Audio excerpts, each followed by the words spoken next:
गौरी किरण और हमारे साथ हैं आकार इंस्टीट्यूट के प्रशिक्षक। आप अपने बच्चों के बारे में बताएं, अपने इंस्टीट्यूट के भी बारे में बताएं। जी, मेरे बच्चे हम लोग क्लास मतलब 6 टू 12 पढ़ाते हैं, जिसमें अभी 10th और 12 दोनों का रिजल्ट आया, जिसमें 12th में मेरे 12 बच्चे थे, जिसमें 11 फर्स्ट डिवीजन से पास किए हैं, और जो 10th में थे वो 22 बच्चे थे, जिसमें से लगभग 17 बच्चे फर्स्ट डिवीजन से पास किए हैं। इसमें भी एक प्रखंड टॉपर हम लोगों की, और अपने एक है जो हाई स्कूल सेकेंड टॉपर है, एक टॉपर और हाई स्कूल सेकेंड टॉपर है। और हम लोग तीन टीचर हैं यहाँ पे पढ़ाने वाले। कौन कौन है? एक मैं हूँ सैफ, और एक अमर सर हैं जो इसके व्यवस्थापक हैं, और एक हैं सैदर सर। आप क्या पढ़ाते हैं बच्चों को? मैं मैथ पढ़ाता हूँ। किस मेथड से पढ़ाते हैं कि इतना मैंने बड़ी संख्या में रिजल्ट हुआ है? मेरा मेथड ये था कि जितना हो सके बच्चों का कॉन्सेप्ट क्लियर किया जाए मैथ में। अगर बच्चों का कॉन्सेप्ट क्लियर हो जाएगा तो फिर मैथ में बनाने में कोई मतलब दिक्कत नहीं होगा। क्वेश्चन से ज़्यादा मेरा ध्यान रहता है कि कॉन्सेप्ट क्लियर किया जाए, और जितना हो सके फार्मूला को उन लोगों को अच्छा से समझाया जाए, क्योंकि जितना जरूरी हम लोग के लिए शरीर के लिए वस्त्र है, उतना ही जरूरी मैथ के लिए फार्मूला है। बिना फार्मूला का मैथ कुछ नहीं है। इसलिए हम चाहते हैं कि मैथ अभी फार्मूला को याद नहीं करें, फार्मूला को ट्रिक के जरिए बताते हैं, जिससे मतलब बच्चे उससे अच्छा से उस चीज़ को समझ पाएँ। जो बच्चे मैथ को समझने में जिनको बहुत दिक्कत होती है, उनके लिए क्या व्यवस्था है? मान लीजिए कोई बच्चा है, आप समझाते हैं उसके बाद भी नहीं समझ पाता है, ऐसे भी बच्चे होते हैं, जी जी जी उनको कैसे समझाएंगे? जी, उसको हम यही कहते हैं कि जितना हो सके प्रैक्टिस करो। फिर हम एक बार समझा देते हैं उसको, कहते हैं उस क्वेश्चन को 3 बार 4 बार आप बनाइए, फिर अगर नहीं बन रहा है आपसे तो फिर हमसे आके मिलिए, फिर हम उनको समझाते हैं। जितना हो सके प्रैक्टिस कीजिए, क्योंकि मैथ जो है वो प्रैक्टिस का ही चीज़ है। जो पैटर्न बदला है एग्जामिनेशन का, जी ऑब्जेक्टिव जो होता है और सब्जेक्टिव, जी जी ऐसा नहीं लगता है ऑब्जेक्टिव होने के चलते इतना नंबर आ रहा है बच्चों को? जी हाँ, एक फैक्टर ये भी है, लेकिन ऑब्जेक्टिव बनाना भी इतनी आसान बात नहीं है, क्योंकि अगर इस तरह से हम लोग देखें तो आज कॉम्पिटिटिव एग्जाम जितना है सब ऑब्जेक्टिव ही हो रहा है। इसका मतलब ये नहीं है कि ऑब्जेक्टिव से तब फिर वहाँ पर रिजल्ट तो ज़्यादा होना चाहिए कॉम्पिटिटिव में भी। तो उसका एक फैक्टर यहाँ पर ये फ़ायदा है, ऑब्जेक्टिव से लड़कों के फ़ायदा है, लेकिन ज़्यादातर उसका जिसका अगर कॉन्सेप्ट क्लियर रहेगा, अच्छा से जो बना पाएगा, यहाँ पे पढ़ लिया रहेगा, बुक को अच्छा से जो पढ़ा होगा, वही जो है वो ऑब्जेक्टिव को ही बना सकता है। सब्जेक्टिव में तो हो सकता है कुछ लिख देगा तो कुछ नंबर भी मिल जाएगा, लेकिन ऑब्जेक्टिव में तो अगर एक गलत होगा तो एक नंबर कट जाएगा। तो ये भी इतना आसान भी नहीं है ऑब्जेक्टिव के बारे में मतलब बोलना कि उसके वजह से ही इतना नंबर बढ़ रहा है। इसकी कुछ विद्यार्थी है 10th। 10th की कितना नंबर आया है आपका? 447 नंबर आया है।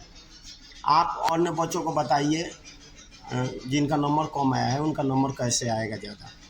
हम बच्चों को यही बताना चाहते हैं कि वे ज़्यादा से ज़्यादा बुक पढ़ें, ताकि उससे नंबर उठता है। ऑब्जेक्टिव जो है वो बुक से मतलब आता है, और बुक पढ़ेंगे तो कॉन्सेप्ट क्लियर होगा, और उससे ऑब्जेक्टिव एकदम सही सही बनता है, और ऑब्जेक्टिव से भी नंबर उठता है। इसलिए वो सेल्फ स्टडी करें और बुक पढ़ने में ध्यान दें। आप किस मेथड से पढ़ी थी? कौन सा मैंने अपने हम पद्धति अपनाए? सेल्फ स्टडी किए थे और ज़्यादा से ज़्यादा बुक पढ़े थे। विद्यालय का किस विद्यालय में का स्टूडेंट है? SDN high school. SDN high school.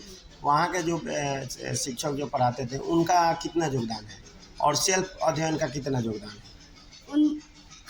उनका भी योगदान है, और हमारा उसमें ज़्यादा योगदान है, क्योंकि हम ज़्यादा सेल्फ स्टडी करते थे, और टीचर भी पढ़ाते थे लोग, अच्छे पढ़ाते थे लोग। और इसी शिक्षण संस्थान का कितना योगदान है?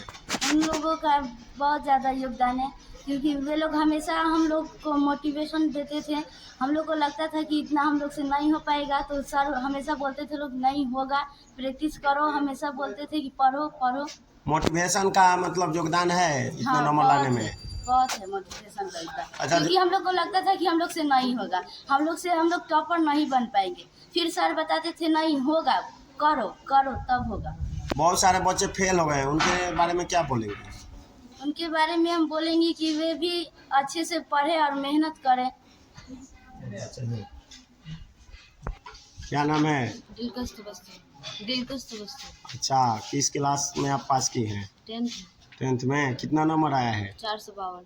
इसके बाद आप क्या करना चाहती हैं? इसके बाद मतलब पहले तो इंटर करेंगे, और उसके बाद से डॉक्टर बनेंगे। डॉक्टर बनना चाहती हैं? मतलब हम सबसे ज़्यादा तो NCERT बुक को पढ़े हैं, और उसके बाद से सेल्फ स्टडी सबसे ज़्यादा किए हैं, और जो भी सर लोग नोट्स देते थे वो सबसे ज़्यादा पढ़े हैं। और सबसे ज़्यादा योगदान मेरे माता पिता और शिक्षकों का है, क्योंकि उन्होंने पढ़ाई के साथ साथ मोटिवेशन भी दिया है। मोटिवेशन का कितना योगदान होता है बच्चों को मतलब आगे बढ़ने में? बहुत ज़्यादा योगदान होता है। माँ बाप का कितना योगदान है मतलब बच्चों को आगे बढ़ाने में? उनका तो सबसे बड़ा योगदान है, क्योंकि अगर वही साथ नहीं देंगे तो फिर आगे कैसे बढ़ सकते हैं।